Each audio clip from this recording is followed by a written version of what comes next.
Bonjour à tous. Bonjour, je suis avec le docteur Amal Tazi qui exerce à Rabat et qui va discuter avec moi de l'épineuse question de qu'est-ce qu'on fait du Brugada asymptomatique.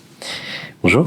Bonjour, professeur. Et du coup, si on essaye de segmenter un peu, parce que c'est une question extrêmement vaste, dans la pratique clinique, qu'est-ce que tu fais des Brugada dits typiques, les anciens type 1, chez un patient complètement asymptomatique, hors tout contexte? Alors effectivement, le syndrome de Brugada, comme vous le savez, c'est une maladie héréditaire qui est familiale et dès lors qu'il y a un premier cas index qui est diagnostiqué, il va falloir se lancer dans le dépistage et dans le screening familial. Alors après, la stratégie de prise en charge va dépendre un petit peu de ce que l'on va trouver sur l'aspect électrocardiographique. Et donc effectivement, si l'on est chez un patient qui a un aspect de type 1, qui est totalement asymptomatique.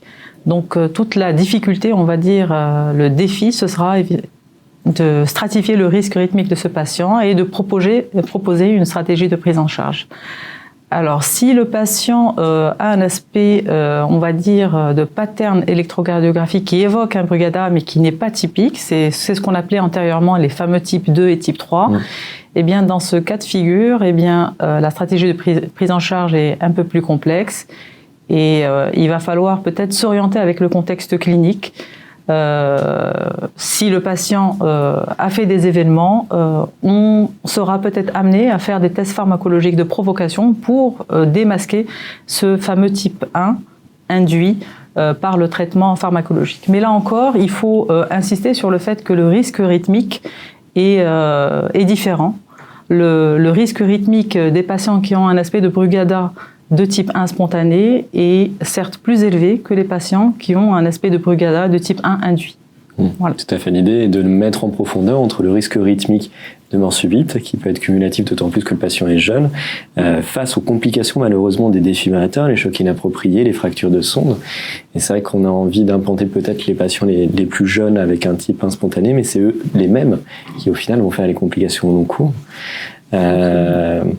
Et c'est vrai qu'en dehors d'un contexte familial, c'est pas toujours facile. Est-ce que ça vous arrive du coup, quand vous avez des propositions de tests pharmacologiques pour induire chez des patients complètement asymptomatiques, de plutôt dire non en fonction de l'âge? C'est quoi vos pratiques?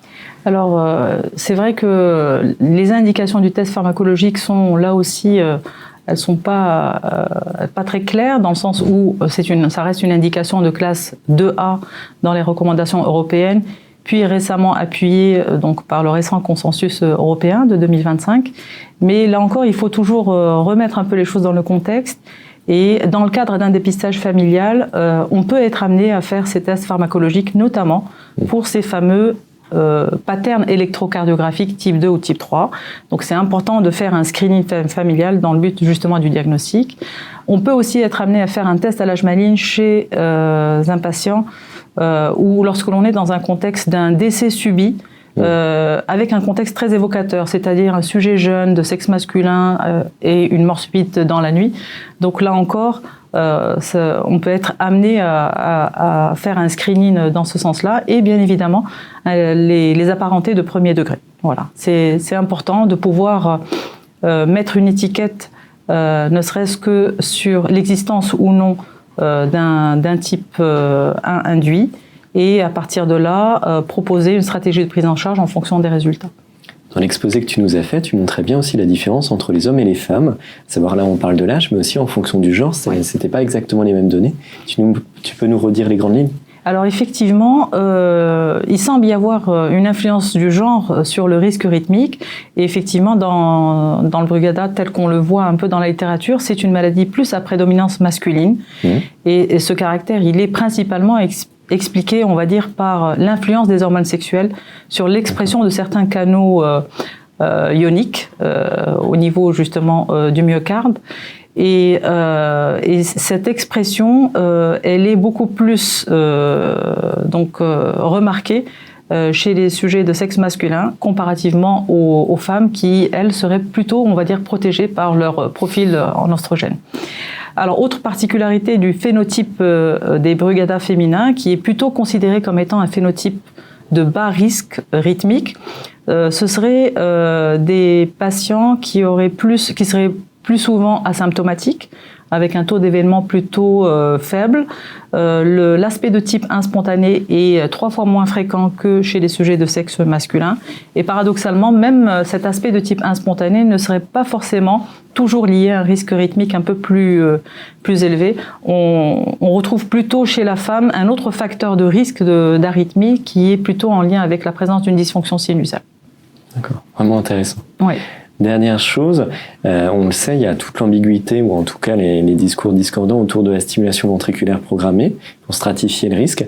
Chez cette population d'asymptomatiques, pour toi, tu le mettrais pour qui dans ta pratique clinique? Tu l'utilises où? Alors, effectivement, l'exploration électrophysiologique fait beaucoup débats au sein de la communauté, pour la simple raison que chaque équipe a ses protocoles de stimulation ventriculaire, et c'est vrai que dans certains cas de figure, certaines publications ont montré en effet la valeur prédictive de l'exploration électrophysiologique dans l'affinement, on va dire, du profil de risque de certains patients. Mais là encore, il y a eu un récent papier qui a en effet démontré que le protocole de stimulation modérée, utilisant jusqu'à 2 extrasystoles, permettait de garder toute la sensibilité et la spécificité de cet examen pour affiner davantage le profil de risque rythmique des patients. Et dans le contexte particulier des patients qui sont asymptomatiques avec un type 1 spontané, c'est principalement la population des Brugada à risque intermédiaire, eh bien l'adjonction d'une exploration dans ce contexte permet d'affiner davantage le profil de risque sans pour autant être formel sur les résultats de l'exploration et sur l'indication ou non de l'implantation d'un défibrillateur. C'est uniquement une manière, on va dire, d'avoir une idée sur le profil de risque rythmique et puis après de pouvoir discuter avec des centres experts sur l'indication et la place du défibrillateur chez ces patients-là. Toute dernière question. Est-ce que tu es dans la discussion justement sur ces implantations qui ne sont pas faciles chez des sujets jeunes, sur le risque rythmique avec le patient, j'entends? Est-ce que la balance bénéfice-risque lui est expliquée? Comment tu fais? J'étais passé dans certains centres où en effet on posait à plat, on regardait les chiffres avec le patient et on essayait toujours d'avoir son consentement, d'avoir aussi son sentiment, d'avoir sa vision sur les choses. Alors c'est vrai que maintenant on a beaucoup tendance à replacer, on va dire, le patient au centre justement de la stratégie décisionnelle.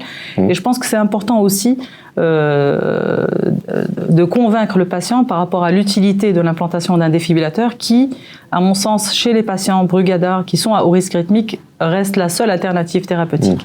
Mais dès lors qu'on est dans une zone grise où la discussion reste, on va dire, un compromis que l'on fait entre le patient et nous-mêmes en tant que praticiens, eh bien, c'est vrai que c'est parfois pas évident de pouvoir trancher à la faveur de l'implantation d'un défibrillateur, parce que l'on sait aussi derrière tout ça que les patients seront exposés aux complications en lien avec les sondes, vu qu'on implante des patients qui sont jeunes, et donc inéluctablement, ils vont avoir et ils vont faire l'expérience de chocs inappropriés, de dysfonction de sonde, et ce sont des complications qu'on n'aime pas forcément avoir dans notre background. Mais d'un autre côté, on sait aussi, et là c'est peut-être un peu philosophique, laisser un patient avec un risque rythmique, même s'il est faible, il n'est pas nul.